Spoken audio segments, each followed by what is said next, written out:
नमस्कार। आइए, आपका स्वागत है हमारे यूट्यूब चैनल आकाश लेक्चर में। और आज हम स्टार्ट करेंगे क्लास 12 का अध्याय या चैप्टर 3 मानव जनन, ह्यूमन रिप्रोडक्शन। ठीक है, लेकिन इससे पहले हम बताना चाहेंगे कि बहुत बच्चों के इंस्टाग्राम पे हमें कमेंट्स आ रहे हैं कि उनका मानना है सर आप जो वीडियो है वो ज़्यादा लॉन्ग बना रहे हैं, कुछ छोटा कीजिए। तो मैं उनसे बोलूँगा, अगर आप छोटे के चक्कर में जाएंगे तो बहुत छोटा रह जाएंगे। क्या है, आप जब तक पूरा डिटेल में नहीं पढ़ेंगे और आप एक दिन में कम से कम 1 घंटे का कुछ ज़्यादा लॉन्ग वीडियो नहीं होता है। कुछ जो टीचर्स हैं या सीबीएसई में हैं, जैसे इंग्लिश मीडियम होता है, उसमें वीडियोस जो आती हैं वो 8-8 घंटे की होती हैं। क्या वो बच्चे नहीं हैं, वो नहीं पढ़ते हैं? वो भी पढ़ते हैं। आप ये है कि आप पढ़ाई से भागना चाहते हैं, मेन बात ये है। अगर आप पढ़ाई से भागना चाहते हैं तो ये गलत है। आप पढ़ाई को कीजिए, वो भले लॉकडाउन चल रहा है लेकिन आप पढ़ाई कीजिए। पेपर इजी नहीं आएगा, पेपर जो आता है उसी माध्यम का आएगा। इसलिए मैं बोलूँगा कि इसमें तो और फ़ायदा है। आपको कहीं स्कूल नहीं जाना है तो आप 2 घंटे का एक लेक्चर देखिए ना। वैसे डिजिटल पढ़ाई चल रही है, आप 2 घंटे का एक लेक्चर देखेंगे, जिससे क्या होगा, आपका वो बेसिस कंप्लीट होता जाएगा। और फिर उठाकर आप अपनी एनसीईआरटी उसको पढ़िए, उसको रीड कीजिए, तो आपका टॉपिक क्लियर हो जाएगा। ठीक है, तो आज का हम जो बात करेंगे वो इसी टॉपिक के बारे में करेंगे। आइए मानव जनन के बारे में देखें। अब इसके बाद मानव जनन के बारे में देखेंगे।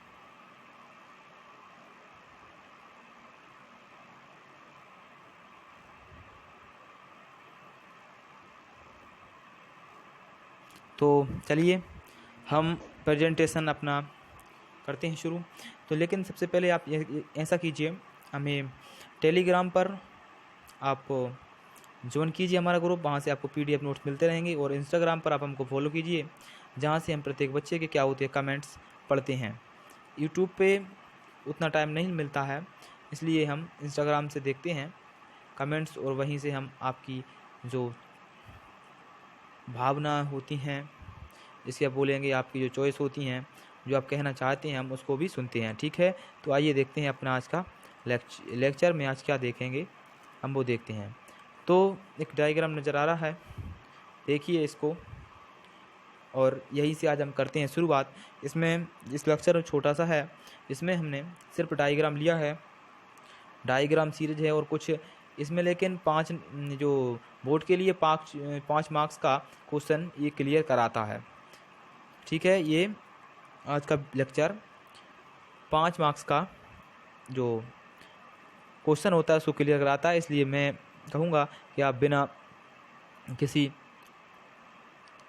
रुकावट के इसको देखें। ठीक है, तो शुरुआत करते हैं आज के लेक्चर की। तो सबसे पहले इसमें क्या आता है, ये जो भाग होता है, इसमें ये जो भाग होता है, ये और ये दोनों क्या होते हैं, ये वृषण होते हैं। ये दोनों मुख्य अंग होते हैं, जो प्रमुख अंग होते हैं मानव जनन के, ये उनमें से एक होता है। दोनों वृषण क्या होते हैं, ये एक जोड़ी पाए जाती हैं मनुष्य में। ठीक है, अब हम शुरुआत करते हैं मूत्रवाहिनी, और जो होती है वो एक मार्ग होती है, किसके, नर युग्मक के और मूत्र के निष्कासन का। ठीक है, ये कहेंगे हम। अब जहाँ मूत्र एकत्रित होता है वो क्या होता है, मूत्राशय होता है। वो यहाँ पर दिया है, क्या दिया है, ये मूत्राशय होता है, ये मूत्राशय होता है, ये मूत्र वाहिनी है, ये मूत्राशय है, यहाँ पर आकर क्या होता है, जो मूत्र एकत्रित होता है। ठीक है, अब हम देखते हैं यहाँ लिखा है शुक्रवाहक। तो जो वृषणों में शुक्राणु यानी स्पर्म का निर्माण होता है, और यहाँ इस शुक्रवाहक नलिका द्वारा इस टाइप से इस नलिका द्वारा यहाँ से जाकर यहाँ शुक्राशय में एकत्रित हो जाते हैं। क्या हो जाते हैं, शुक्राशय में एकत्रित हो जाते हैं शुक्राणु, जिनको स्पर्म बोलते हैं। अब यहाँ शुक्राणु एकत्रित होते हैं तो यहाँ जो प्रोटिस्ट ग्रंथि होती है, जो प्रोटिस्ट ग्रंथि होती है यहाँ पर, वो प्रोटिस्ट ग्रंथि का जो भाग होता है वो यहाँ इसमें आकर मिल जाता है। ठीक है, अब जो कुछ भाग होता है इसमें प्रोटिस्ट ग्रंथि का, और कुछ भाग जो शुक्राणु होते हैं, कुछ भाग इसमें किसका, शुक्राशय का भी कुछ भाग इसमें मिल जाता है, और कुछ भाग यहाँ पर प्रोटिस्ट ग्रंथि का मिल जाता है। तो इन सभी का यहाँ मिश्रण एकत्रित हो जाता है। अब ये मिश्रण यहाँ एकत्रित रहता है जब ये उत्तेजित अवस्था में, जब यह उत्तेजित अवस्था में आता है, तब यहाँ से इसमें ये कंदमूत्र ग्रंथि, जिसको हम बोलते हैं बल्बो यूरेथ्रल ग्रंथि, बल्बो यूरेथ्रल ग्रंथि, ये बल्बो यूरेथ्रल ग्रंथि होती है यहाँ पर, इसका भी इसमें क्या होता है, इस तरह मिल जाता है। और इस प्रकार से यह जो क्रिया में, संभोग की क्रिया में ये मिल जाती हैं, और यहाँ से ये इस मूत्र मार्ग द्वारा में से चलते हुए यहाँ तक आप पहुँचते हैं, और आखिर में यह विसर्जित हो जाते हैं, यहाँ से विसर्जित हो जाते हैं।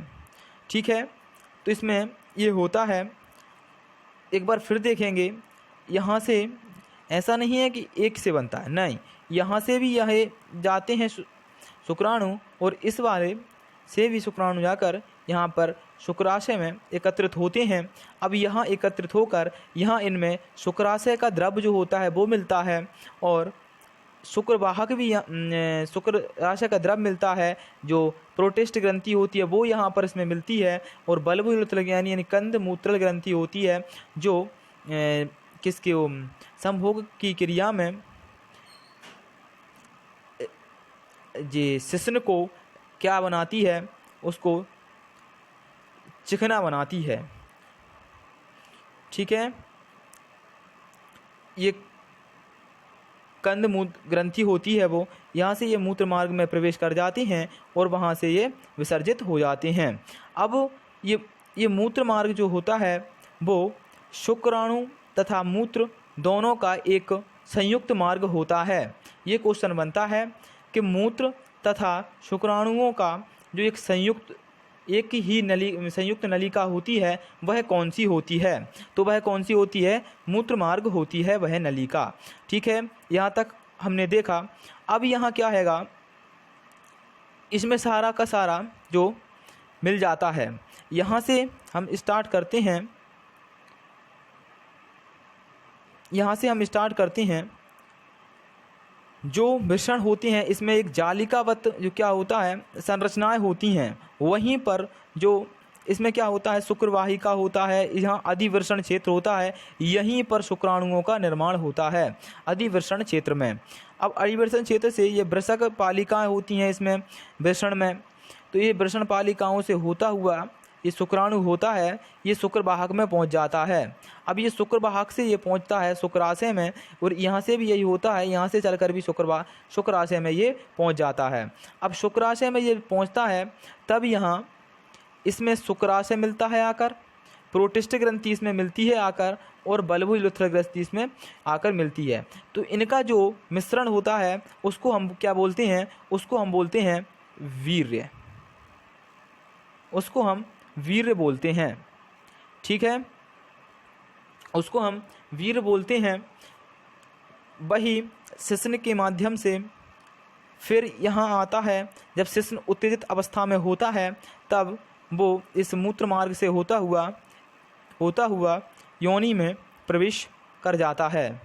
ऊपर वहाँ जाकर क्या होता है, फर्टिलाइजेशन, यहाँ पर वहाँ जाकर निषेचन होता है। अब इसका ये अग्रछित भाग होता है, अग्रछित भाग होता है शिश्न का, जहाँ ये स्पर्शक का कार्य करता है। शिश्न मुंड, ये फूला हुआ भाग क्या होता है, शिश्न मुंड होता है।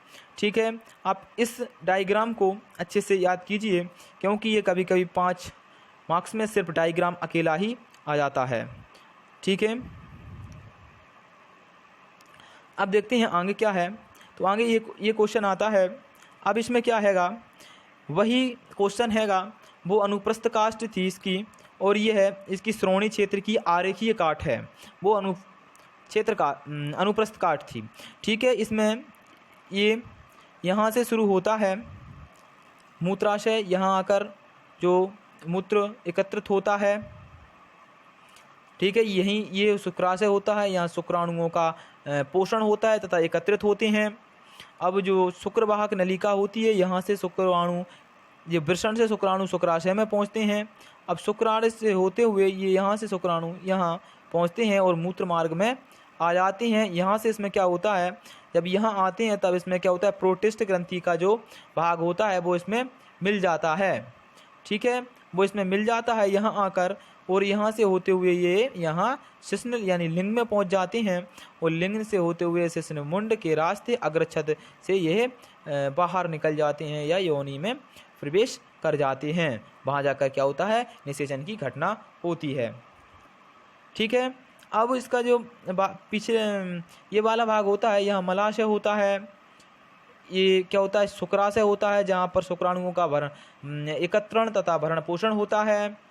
स्खलन वाहिनी ये उत्तेजित अवस्था में उद्दीपित होती है और शुक्राणुओं का क्या करती है, स्खलन कर देती है। स्खलन कर देती है तो वह शुक्राशय शुक्राणु वाहिनी से होते हुए मूत्रमार्ग में प्रवेश करती हैं, और मूत्रमार्ग से होते हुए ये बाहर योनि में प्रवेश कर जाती हैं। ठीक है, अब यहाँ कंद मूत्र ग्रंथि होती है, इसके बारे में हमने बताया है, यह सिर्फ स्नेहक का कार्य करती है।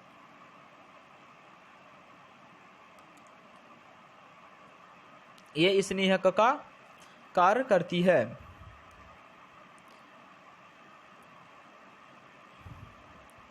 ये संभोग की क्रिया में स्नेहक का कार्य करती है कंद मूत्रक ग्रंथि। ठीक है, तो हम आगे देखेंगे। अब यहाँ आ जाते हैं हम, तो यहाँ क्या देखते हैं, सबसे पहला हैगा कि difference between spermatogenesis and oogenesis. Spermatogenesis and oogenesis, तो इसमें क्या होता है, स्पर्मोजेनेसिस होता है शुक्रजनन, ओजेनेसिस होता है अंडजनन। ठीक है, तो सबसे पहले देते हैं इस ये गुण हैंगे, कुछ ऐसे गुण में दिया है और फिर दिया है स्पर्मोजेनेसिस और फिर दिया है ओजेनेसिस। सबसे पहले देखेंगे हम स्थान, तो ये वृषण की शुक्र जनन नलिकाओं में होता है। कहाँ होता है, शुक्राणु जनन जो शुक्र जनन होता है वो कहाँ होता है, वृषण की जनन नलिकाओं में होता है। अंड जनन कहाँ होता है, ये अंडाशय की जनन एपिथीलियम या स्ट्रोमा में होता है। कहाँ होता है, जनन एपिथीलियम या स्ट्रोमा में होता है। अब आता है पूर्ण होने का स्थान, इसका क्या होता है, शुक्र जनन का प्रारंभ एवं समापन वृषण में ही होता है। इनका प्रारंभ एवं समापन कहाँ होता है, वृषण में ही होता है। ठीक है, अब आ जाता है अंड जनन, अंडाशय में प्रारंभ होता है, लेकिन पूर्ण अंडाशय के बाहर निषेचन के समय यह अंडवाहिनी में होता है। ये कहाँ होता है, इसका पूर्ण अंडवाहिनी में होता है, और वो भी निषेचन के समय। यदि इसमें निषेचन नहीं होता है तो अंडजनन का कार्य पूरा नहीं होता है। ठीक है, अब आता है कुल समय, इसमें कुल समय लगता है वो, इसमें शुक्रजनन लगभग 74 दिन में पूरा होता है। जो 74 दिन में शुक्रजनन का कार्य पूरा होता है, और यह एक आसत प्रक्रिया है जो प्रारंभ से तो भ्रूणीय अवस्था में ही होता है, किशोर अवस्था आने पर यह पूर्ण रूप से या पूर्ण प्रारंभ हो जाता है। ठीक है, अब आती है वृद्धि प्रवस्था, तो यह कम अवधि की होती है।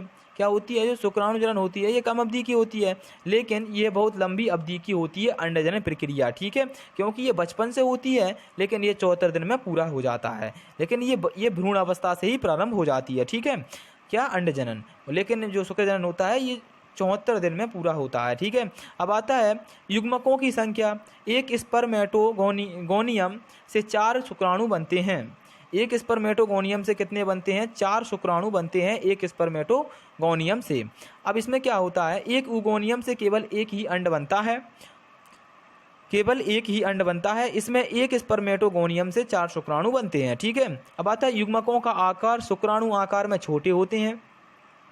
शुक्राणु कैसे होते हैं, शुक्राणु आकार में छोटे होते हैं और अंड जो होते हैं वो आकार में बहुत बड़े होते हैं, जबकि शुक्राणु बहुत छोटे होते हैं, माइक्रोन में होते हैं शुक्राणु, ठीक है। अब आता है भ्रूणीय ध्रुवीय काय। तो ध्रुवीय कायों का निर्माण नहीं होता है, शुक्राणुओं में किसी भी प्रकार के ध्रुवीय कायों का जो है वो निर्माण नहीं होता है, लेकिन कम से कम 2 ध्रुवीय कायों का इसमें निर्माण होता है। किसमें, ओजेनेसिस में कम से कम 2 ध्रुवीय कायों का इसमें क्या होता है, निर्माण होता है। ये बहुत इंपॉर्टेंट है, ये 5 मार्क्स में आ भी सकता है। अब देखेंगे हम क्या difference between human egg and sperm. Human का जो एग होता है और स्पर्म होता है उसमें क्या डिफरेंस होता है वो देखेंगे। तो सबसे पहले देखेंगे चलनशीलता।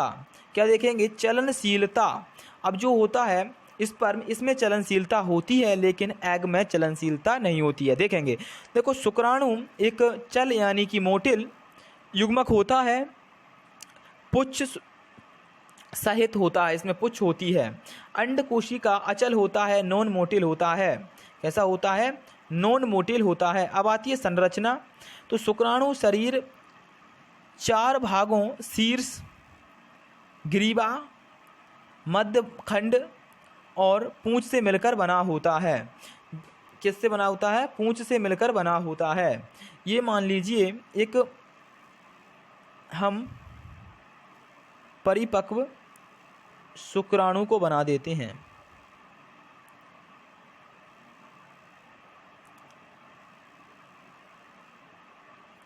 ये लीजिए, अब इसमें यहाँ क्या होता है, इसमें होते हैं DNA और माइटोकॉन्ड्रिया इसके अंदर पाए जाते हैं। यहाँ इसमें यह होता है एक्रोसोम भाग। क्या होता है, एक्रोसोम जो भाग होता है वो यहाँ एक्रोसोम होता है।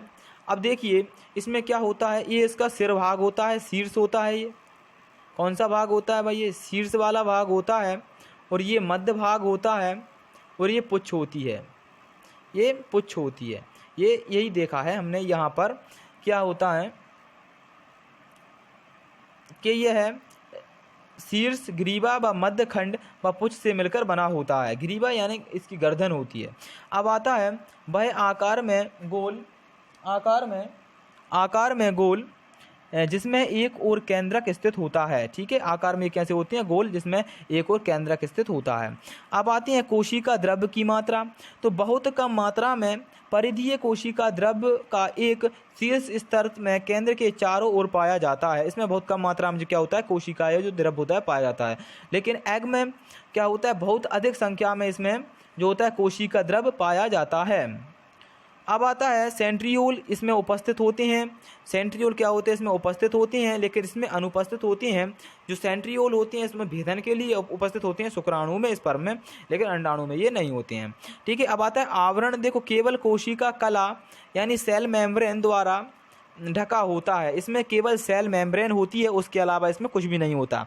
अब आता है अंड में कोशिका कला तथा विटेलाइन मेम्ब्रेन के अलावा जोना पेलुसिडा व कोरोना जो कोशिकाएं होती हैं, कोरोनरिएटा, वो इसमें पाई जाती हैं, ठीक है। वो इसमें क्या होती हैं, पाई जाती हैं। तो ये बात हो गई, ठीक है। ये इसमें क्या होती हैं, पाई जाती हैं। अब हम इसका बात कर लिए हैं, तो आप देखें, इसका स्क्रीनशॉट ले लीजिए आप, और इसका स्क्रीनशॉट ले लीजिए आप। ये तो हमारे ओरल जो थे वो डायग्राम थे। इसके जो मुख्य डायग्राम हैं वो हम अगले सीरीज़ में लेकर आ रहे हैं, इसलिए आप सारे सीरीज़ों को देखते चलें, क्रमवार देखते रहें और उनको पहली बार देखें, फिर सही से देखें पहली बार, और दूसरी बार उनका जो नोट्स बनाना है आपको, या फिर पीडीएफ जो देखनी है वो हम टेलीग्राम से देख सकते हैं, या फिर आपको खुद हैंड राइटिंग में जो नोट्स बनाना है तो उस वीडियो को पुश कर करके आप बना सकते हैं। वैसे मेरे जो तजुर्बा कहता है जो हैंड राइटिंग्स का नोट्स होता है वो सबसे बेटर होता है, इसलिए आप अपनी हैंड राइटिंग में नोट्स बनाएं तो वीडियो को पुश कर आप उसको वीडियो को रोक सकते हैं, रोक कर क्या होता है नोट्स बना सकते हैं अपना। तो हम कहेंगे धन्यवाद, थैंक यू।